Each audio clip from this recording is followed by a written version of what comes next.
a ajuns până aici.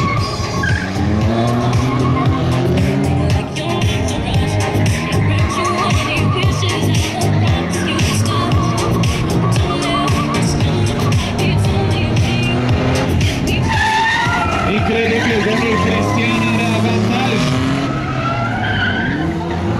Domnul Drăgan Cristian se pare că are avantaj în continuare. Vreo 3 metri. Vreo 3 metri și vreo 10 kg, parcă să spun așa.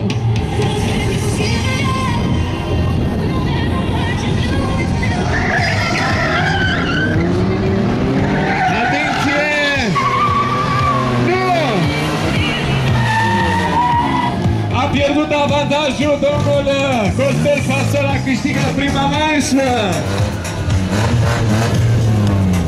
Fiecare întoarcere contează.